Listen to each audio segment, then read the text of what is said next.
where every power plant in Iran will be out of business, burning, exploding, and never to be used again. I mean, complete demolition. ዘግናኙ የዓለም እልቂት እየመጣ ይመስላል። ሰሜን ኮሪያም ሚሳኤሏን መዛለች። ከባዱ እልቂት፣ ከባዱ ትንቅንቅና ከባዱ ጭንቅ ጊዜ እየመጣ ይመስላል። ፕሬዝዳንት ዶናልድ ትራምፕ ካሁን በኋላ ቀነ ገደብ አልሰጥም፣ የኢራን መሰረተ ልማቶች ማውደም የጦር ወንጀል ነው እየተባልኩ ነው፣ እኔን የመሰለ ኃያልና ታላቅ መሪ ማን ነው የሚያስቆመው እስኪ እናያለን ሲሉም ዝተዋል። ፕሬዝዳንቱ ኢራንን በአራት ሰዓታት ውስጥ ወደ ጨለማና ወደ ድንጋይ ዘመን መልሳታለሁ ያሉ ሲሆን ኢራን ከነገ ጀምሮ ድልድይና የኃይል ማመንጫ አይኖራትም ሲሉም ዝተዋል። ፕሬዝዳንቱ አያይዘውም ኢራናውያንን የድንጋይ ዘመች ሰዎች ይሆናሉ ሲሉ ተደምጠዋል። ትራምፕ ኢራኖች ነጻ መውጣት ስለሚፈልጉ በቦምብ ማጋየታችሁን ቀጥሉበት ብለውኛል ሲሉም የሚያስገርም ንግግር አድርገዋል። ኢራንን አጥፍተናታል ትላለህ፣ ግን ደግሞ አሜሪካውንም ጦርነት ላይ ነች፣ ለምን ሆነ ሲሉም ለትራምፕ ጋዜጠኞች ጠይቀዋቸዋል። ትራምፕ በምላሻቸው ኢራን ትልቅ ሀገር ናት፣ መዋጋት ግን አትችልም፣ አቅም የላትም፣ የአሜሪካንን ጀቶች በመጣል ግን እድለኛ ነበር በማለት ምላሽ ሰጥተዋል። ፕሬዝዳንቱም የኢራን መሰረተ ልማት ላይ ጥቃት ለመሰንዘር ዳግመኛ ከዛቱ በኋላም የአሜሪካ ዘመቻ ነጻነታቸውን ለማግኘት ለመሰቃየት ፈቃደኛ ለሆኑ ኢራናውያን ጠቃሚ ነው ሲሉ ተደምጠዋል። የፕሬዝዳንቱ ኢራናውያን ቦምብ ይወዳሉ የሚለው ንግግራቸው በርካቶችን ማነጋገሩን ቀጥሏል። በቦምብ ማጋየታችሁን ቀጥሉበት እያሉ ነው ሲሉ ተደምጠዋል። የትራምፕ ንግግር ብዙዎችን ያስገረመ ሆኗል። The Iranians have, and we've had numerous intercepts. Please keep bombing. Bombs that are dropping near their homes. ፕሬዝዳንቱ በድጋሚ እየመጣችሁ ምቱ ብለዋል ሲሉ ተደምጠዋል። Please keep bombing. Do it. And these are people that are living where the bombs are exploding. እውነት የትኛው ሀገር ህዝብ ነው በቦምብ አጋይም ብሎ ሊናገር የሚችለው? መልሱን ትራምፕ ናቸው የሚመልሱ። And when we leave and we're not hitting those areas, they're saying, please come back, come back, come back. ብዙዎችም ትራምፕን አይናወጣ ቅጥፈት እየተናገሩ ነው ማለት ተችተዋቸዋል። የየትኛው ሀገር ህዝብ ነው በቦምብ መምታታችሁና ማውደማችሁን ቀጥሉበት የሚለው እያስባለ ይገኛል። ኢራንና እስራኤል ከባድ የሚባል የተኩስ ልውውጥ እያደረጉ ይገኛል። ሃይፋ ከተማ በኢራን ሚሳኤል ስትነዳዳለች። እስራኤልም የኢራን መሪዎችን መግደሏን ቀጥላለች። ሃይፋ ከተማ ላይ ከባድ የሚባል ጉዳት ደርሷል። በመላው እስራኤልም የኢራን ሚሳኤሎች መዝነባቸውን ቀጥለዋል። Across Israel, the skies lit up with streaks of incoming fire. በዚህ የተኩስ ልውውጥም የበርካታ ሰዎች ህይወት እየጠፋ ነው። ኢራንም የአሜሪካን የተኩስ አቁምና የተቀመጠላትን ቀነ ገደብ አልቀበልም ስትል ተደምጣለች። ፕሬዝዳንት ትራምፕም ካሁን በኋላ መለሳለስ አያስፈልግም፣ ተጨማሪ ቀነ ገደብ አልሰጥም ሲሉ ተደምጠዋል። ኢራን ደግሞ የሆርሙዝ ሰርጥ ብቻ ሳይሆን ቀይ ባህርን ይዘጋል እያለች ይገኛል። እንዴት ልትዘጋው ትችላለች? እንመለስበታለን። በቅድሚያ ግን ኢራን እንዴት የአሜሪካን እቅድ ውድቅ አደረገችው የሚለውን እንመልከት። በወር 70 ሺህ ብር ገቢ ካሉት ዲኤምሲ ያለ ስጋት ቤት ይገዛሉ። ትርፍ ፈላጊ ከሆናችሁ ቤት በመኪና ዋጋ ልጠቁማችሁ። በእኛ በኩል ሲሄዱ እስከ 35% ቅናሽ ያገኛሉ። 10% ብቻ ከፍለው 60% ባንክ አያይዘው መሃል ከተማ ላይ በ12 ወር ቤት ይረከቡ። ውሉንም በ3 ቀን በዲኤችኤል ካሉበት እናደርሳለን። ቤቶቹ ከስቱዲዮ እስከ ፔንትሃውስ እንዲሁም ሱቆቹ ከ20 ካሬ ጀምሮ ተዘጋጅተዋል። ልብ ይበሉ፣ መንደሩ ኮምፓውንድ በመሆኑ 6 ሊፍት፣ መዋኛ ገንዳ፣ የከርሰ ምድር ውሃ፣ ባካፕ ጄኔሬተር እና የተሟላ ጥበቃ አለው። በቴክኖሎጂ በመገንባቱ ማስረከቢያ ችግር አይደለም። አስተውሉ፣ አሁን ከደወሉ በካሬ 7000 ብር ሌላ ቅናሽ ያገኛሉ። ዲኤምሲ ሪል ስቴት ስልክ 0988883434 0988885656። ኢራን የአሜሪካንን የባለ 15 ነጥብ እቅድ ውድቅ ማድረጓ ተሰምቷል። በዛቻ ስር የሚደረግ ድርድር የለም በማለት አስጠንቅቃለች። በመካከለኛው ምስራቅ ያለው ጦርነት አሳሳቢ ደረጃ ላይ በደረሰበት በዚህ ወቅት ኢራን በአሸማጋዮች በኩል የቀረበላትን የአሜሪካንን የሰላም ሀሳብ ምክንያታዊ ያልሆነ ስትል ውድቅ ማድረጓን አስታውቃለች። የኢራን የውጭ ጉዳይ ሚኒስትር ቃል አቀባይ እስማኤል ባቃይ ሰኞ ዕለት በሰጡት መግለጫቸው በኢራን በአሸማጋዮች በኩል ለቀረቡላት ጥያቄዎች ምላሿን አዘጋጅታ ማጠናቀቋን አስፈላጊ ነው ሲገኝም ይፋ እንደምታደርግ ገልጸዋል። ቃል አቀባዩ አሜሪካ በኢራን መሰረተ ልማቶች ላይ ጥቃት ሰነዝራለሁ ማለቷን አጥብቀው ወቅሰዋል። ድርድር በማስፈራራትና በዛቻ ስር ሊካሄድ አይችልም ያሉት ቃል አቀባዩ አሜሪካ የኢራን የሲቪል መሰረተ ልማት ኢላማ ማድረጓ እንደ ጥሩ ወንጀል እንደሚቆጠር አስጠንቅቀዋል። ኢራን ጥቃቶችን ለመከላከል ወታደራዊ ዝግጅቷን እያጠናከረች ጎን ለጎን ዲፕሎማሲያዊ ጥረቷን እንደምትቀጥል ተናግረዋል። በፓኪስታንና በሌሎች ሀገራት በኩል የቀረበው የአሜሪካ የባለ 15 ነጥብ የሰላም እቅድ በቴህራን ዘንድ ተቀባይነት አላገኘም። ቃል አቀባዩ እቅዱን ሲገልጹት ከመጠን ያለፈ ያልተለመደና ምክንያትነት የጎደለው ሲሉ ጠርተውታል። ይህ መግለጫ የወጣው ፕሬዝዳንት ዶናልድ ትራምፕ ለኢራን የሰጡት ቀነ ገደብ ሊያበቃ ጥቂት ሰዓታት ሲቀሩት ነው። በሌላ በኩል እስራኤል በኢራን ከፍተኛ አመራሮች ላይ የምትወስደውን እርምጃ በቀጠለችበት በዚህ ወቅት ኢራን የቀረበላትን ቅድመ ሁኔታ ውድቅ ማድረጓ በቀጠና ያለውን የጦርነት ስጋት ይበልጥ አባብሶታል።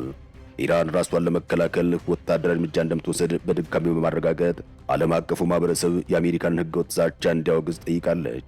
በሌላ በኩል የባብል መንደብን ዝግ እንደምታደርግ ዝታለች።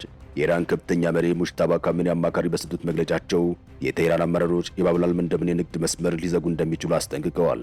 ይዛቻ ተግባራዊ ከሆነ ቀደም ሲል በቴህራን ቁጥጥር ስር ካለው የሆርሙዝ ሰርጥ ጋር ተዳምሮም የዓለምን ኢኮኖሚ ሽባ ሊያደርገው እንደሚችል ተገምቷል። የባብል መንደብ ወሽመጥ ቀይ ባህርን ከኤደን ባህረ ሰላጤ ወሽመጥ ጋር የሚያገናኝ በየመን በጅቡቲና በኤርትራ መካከል የሚገኝ እጅግ ስትራቴጂካዊ ቦታ እንደሆነ ይታወቃል። በየቀኑም በሚሊዮን የሚቆጠር በርሜል ድፍድፍ ዘይት በዚህ መስመር በኩል ያልፋል። ከቻይናና ከህንድ ወደ አውሮፓ የሚጓጓዙ 10 በመቶ የሚጠጉ የንግድ ዕቃዎችም በዚህ መስመር ይጓጓዛሉ። የሆርሙዝና የባብል መንደብ መስመሮች በአንድ ላይ ከተዘጉም የዓለም የነዳጅና የጋዝ አቅርቦት 25 በመቶ አሊያም 1/4 ይቋረጣል። የአሜሪካው ፕሬዝዳንት ዶናልድ ትራምፕ ኢራን የሆርሙዝ ሰርጥን ካልከፈተች እስከ መጪው ረቡዕ ድረስ የአገሪቱን የኃይል ማመንጫዎችና ድልድዮች በቦምብ እንደሚያጋዩ ዝተዋል። በአንጻሩ የቀድሞው የውጭ ጉዳይ ሚኒስትርና የካቢኔ አማካሪ አሊ አክባር ቬላቲ በኤክስ ገጻቸው ላይ የዋይት ሀውስ ሞኝነት የሚደጋገም ከሆነ የዓለም የኃይል አቅርቦትና ንግድ በአንድ እርምጃ ብቻ ሊስተጓጎል እንደሚችል ይገነዘባሉ ሲሉ አስጠንቅቀዋል። በየመን የሚገኙትና በኢራን የሚደግፉት ሁቲዎች የባብል መንደብን የመዝጋት አቅም እንዳላቸው በተደጋጋሚ አሳይተዋል። በአሁኑ ወቅትም በእስራኤል ላይ የሚሳኤልና የድሮን ጥቃቶችን በመሰንዘር ወደ ጦርነቱ በይፋ መግባታቸውን አመላክተዋል። የመካከለኛው ምስራቅ ባለሙያዎች እንደሚሉት ከሆነ ይህ ሁኔታ የቅዠት ትዕይንት ማለትም ናይትማር ሲናሪዮ ነው ሲሉ ገልጸውታል። የንግድ መስመሩ መዘጋት በነዳጅ ማደያዎች ላይ የዋጋ ንረትን ያስከትላል። የአውሮፓ ፋብሪካዎችን የማምረት አቅም ያዳክማል። የምግብና የሸቀጥ ዋጋንም በዓለም ዙሪያ ያንራል። ኢራን ወሽመጡን የምትከፍተው የደህንነት ስምምነት ለሚያደርጉላት ሀገራት ብቻ እንደሆነ ስትገልጽ፣ አሜሪካና እስራኤል ከዚህ ዝርዝር ውጭ ሆነዋል። ዓለም አሁን ትኩረቱን በዲፕሎማሲያዊ ጥረቶችና በታወጀው የጊዜ ገደብ ላይ አድርጓል። ኢራንና ሰሜን ኮሪያ ወታደራዊ ትብብር ስለማድረጋቸውም እየተሰማ ይገኛል። ኢራን በአሜሪካና በእስራኤል የምታደርሳቸውን የሚሳኤል ጥቃቶች ከሰሜን ኮሪያ በተገኙ ቴክኖሎጂ ላይ የተመሰረተ መሆኑን የሚያመላክቱ አዳዲስ ዘገባዎች በምዕራባውያን በኩል እየወጡ ይገኛል። የፎክስ ኒውስ ዲጂታል ዘገባ የሚሳኤል ባለሙያ የሆኑትን ሩስ ቤክቶልን ዋቢ በማድረግ ዝርዝር መረጃዎችን ይፋ አድርጓል። ባለፈው ወር ኢራን በዲያጎ ጋርሻ በሚገኘው የአሜሪካና የእንግሊዝ የጋራ የጦር ቤዝ ላይ 2 ባሊስቲክ ሚሳኤሎችን ተኩሳ የነበረ ቢሆንም ኢላማቸውን ሳይመቱ ቀርተዋል።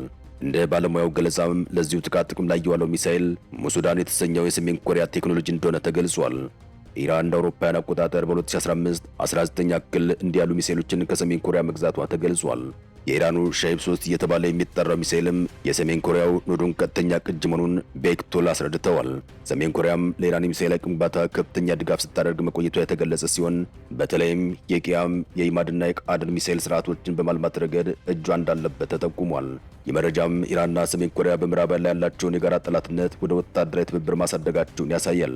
በተለይም በህንድ ውቅያኖስ ላይ ወደሚገኘው ስትራቴጂካዊ የዲያጎ ጋርሻ ጦር ሰፈር የተተኮሱ ሚሳኤሎች የሰሜን ኮሪያ ዲዛይን መሆናቸው የሁለቱ ሀገራት ትብብር ለዓለም አቀፍ ደህንነት ያለውን ስጋት ከፍ ያደርገዋል ተብሏል። በሌላ በኩል ኢራን ሃይፋ ከተማንና ቴል አቪቭን ስትደበድብ ማደሯ ተሰምቷል። እስራኤል በበኩሏ ኢራን አመራሮችን መግደሏን ቀጥላበታለች። እስራኤል በኢራን አብዮታዊ ዘብ አይአርጂሲ ከፍተኛ አመራሮች ላይ እርምጃ መውሰዷን በትላንትናው ዕለት አስታውቃለች።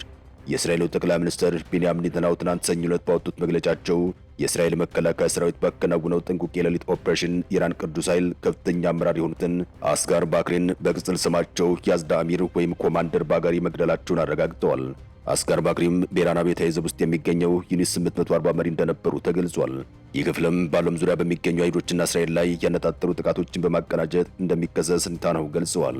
እስራኤል በተጨማሪም የአይአርጂሲ የስለላ ድጋፍ ኃላፊ የሆኑትን ማጂድ ካሜዲን መግደሏን አስታውቃለች። ካሜዲ ወደዚህ ኃላፊነት የመጡት የቀድሞ መሪ በተመሳሳይ ሁኔታ ከተገደሉ በኋላ በቅርቡ ነበር። ጠቅላይ ሚኒስትሩ በኤክስ ገጻቸው ላይ ባሰፈሩት መልእክታቸው የሚከተለውን ጠንከር ያለ ማስጠንቀቂያ አስተላልፈዋል።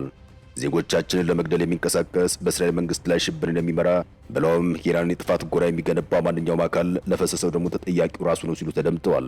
ኔታንያሁ አክለውም እስራኤል የተጋረጠባት ስጋት እስኪወገድ ብለውም የጦርነቱ ግቦች እስኪሳኩ ድረስ በሁሉም ግንባሮች በጥንካሬና በቆራጥነት እርምጃ መውሰዷ እንደምትቀጥል አስታውቀዋል። እስራኤል ከዚህ በፊት ቀደም ብላ እንዳሳወቀችው የኢራን ከፍተኛ የደህንነት መኮንን ሜጀር ጀነራል ማጂድ ካዴሚ መገደላቸውን አስታውቃለች። የአይአርጂሲ የደህንነት ድርጅት ኃላፊ የሆኑት ሜጀር ጀነራል ማጂድ ካዴሚም በአሜሪካና በእስራኤል በጋራ በተፈጸመ ጥቃት መገደላቸው ተረጋግጧል። የአገሪቱ የዜና አገልግሎት የሆነው የፋርስ ኒውስ የአብዮታዊ ዘቡን መግለጫዊ በማድረግ እንደዘገበው ጥቃቱ የተፈጸመው በዚህ ሳምንት ሰኞ ዕለት ነው። ሜጀር ጀነራል ማጂድ ካዴሚም የአይአርጂሲ የደህንነት ዘርፍ ቁንጮ መሪ ነበሩ። የጦር መሪው በአሜሪካና በእስራኤል ጥምር ጥቃት እንደተገደሉም ተገልጿል። በኢራን የደህንነትና የስለላ መዋቅር ውስጥ ቁልፍ ሚና የነበራቸው አንጋፋ መሪ ነበሩ። የጀነራሉን የቀብር ስነ ስርዓት ዝግጅት በተመለከተም ዝርዝር መረጃን ወደፊት እንደሚገልጽ የአብዮታዊ ዘቡ መግለጫ አመላክቷል። እንግዲህ በኢራንና በምዕራብ መካከል ያለውን ቀውስ ወደ አዲስ ምዕራፍ ሊያሸጋግረው እንደሚችል ይገመታል። ሜጀር ጀነራሉ በአገሪቱ የደህንነት መዋቅር ውስጥ ያላቸው ስር የሰደደ ተጽዕኖም ግድያውን ለኢራን ትልቅ የደህንነት ክፍተትና መርዶ አድርጎታል። የአሜሪካና የእስራኤል ጦርነት በኢራን ላይ በምን ሁኔታ ይጠናቀቅ ይሆን? ዶናልድ ትራምፕ የእውነት ቀነ ገደቡ ሲያልቅ ጥቃቱን ሊጀምሩት ይሆን? ዘግናኙ ዓለም እልቂት ሲከሰት ይሆን? ወደፊት የምናየው ይሆናል። ሰላም ለመላው ዓለም ይሁን። አበቃን። ሰናይ ጊዜን ተመኘን።